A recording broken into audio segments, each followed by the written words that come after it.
Akkam jirtu nagaa keessanii ani nagaa kooti. Isinis bakkaaf lafa jirtanitti nagaa guutuu akka qabdan abdii guddaan qaba. Ani obboleettiin keessan nagaa kooti Waaqayyo haa galatu. Egaa obboloota koo warroon tan biyya ormaa jiraniifan dhaamsa kootidha. Ani kanan jedhu waan tokkotu gaaffii natti ta'e. Yeroo darbee kan miidiyaa irratti wal wachisiisee kan waan hin taane walirratti godhu ijoollee biyya bakkee yookaan ijoollee Saudi Arabiyaati jechuudha. Ani kanan jedhu ijoolleen biyya Dubaay, ijoolleen biyya Baareen, ijoolleen biyya Kuwait, biyyoota garaagaraa jiran jechuudha. Amalumaan mataa isaanii gadi qabanii hojjetatu jechuudha. Ijoolleemti Saudi Arabiyaa kun maaliif waan hin taane walirratti raawwatu? Gaafa biyyaa ba'anii maatii koon jijjiiraa, jireenya koon jijjiiraa jedhanii biyyaa ba'anii. Garuu gaafa xiqqoo mataa isaanii hojjetu yookaan gaafa xiqqoo ishii bakka homaan jedhan ta'anii miskiina qabanii akkatti dararuu jechuudha. Nuuni kan beeknu ilmaan abbaa tokkooti yookaan Oromoon Oromoomadha. Sadarkaa wal qooduu gandaanii maaltu fideedha? Ani kanan jedhu wal qooduu warreebuu maaltu fide? Eenyutu Arsiif bakka buufate? Eenyutu Harargeef Baaleef eenyutu bakka buufate? Oromoon Oromoodha. Namni kamuu namni bakka buufate hin jiru. Maatii koo jireenya koon jijjiira, jireenya koon fooyyeffadhaa biyyaa ba'anii. Garuu ijoolleemti sun ijoolleemti Saudi Arabiyaa jiran sammuun isaanii kan fageessee yaadne. Yeroo darbe ijoollee sana kan wal loluu jechuudha. Kan biyya san keessa jirudha kan wal loluu. Kan wal wachisiisu kan waan hin taane walirratti hojjetu ijoollee biyya Saudii sanadha. Kan iddoo biraayi gad jedhanii hojjetu jechuudha. Maatii ofii jijjiirratu bakka. Nama yaadu ka.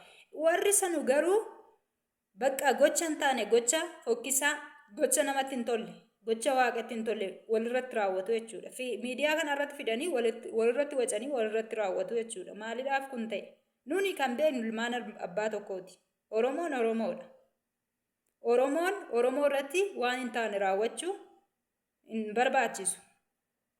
Maaliif bakka obboleessa obboleetti obboleessa sunis obboleessa kooti. Inni sunis of jijjiiruuf biyyaa ba'e. Maatii isaa jijjiiruuf biyyaa ba'e. Kanaaf wanta hin tolle kana, wanta waaqatti hin tolle, wanta namatti hin tolle kana otoo dhaabne gaariidhaan jedha. Ani obboloota koo maaliif miskiina nyaatee garaadhaan qabne? Miskiina gad jedhee maatii koo jireenya koon jijjiira jedhee qabanii wanta hin taane irratti raawwachuun baay'ee tokko dhugaa dubbachuu baay'ee nama gaddisiisaa jechuudha. Maaliif nyaatee garaadhaan qabu ofan jijjiira jedhee gad jedhee kan hojjetu jechuudha. Qabaniitu dararuu jechuudha. Namni kamuu namni Harargee Arsiif Baaleef bakka buufate hin jiru. Kanaaf nuun Oromoon Oromoodha.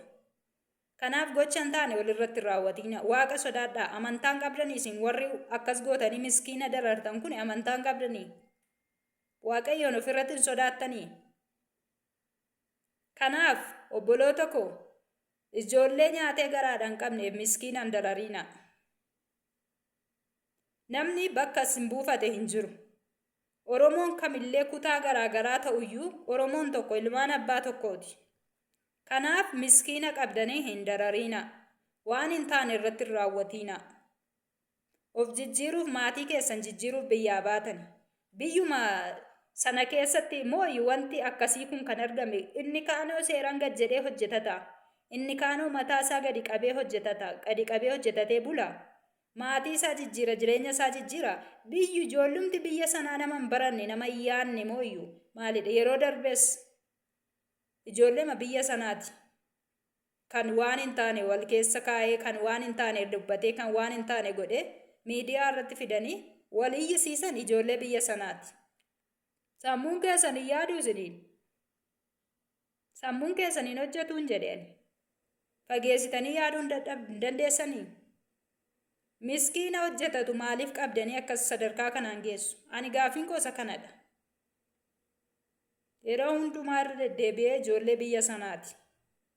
Kanaaf yoo isinitti tole miskiina nyaatee garaadhaan qabne hin darariina.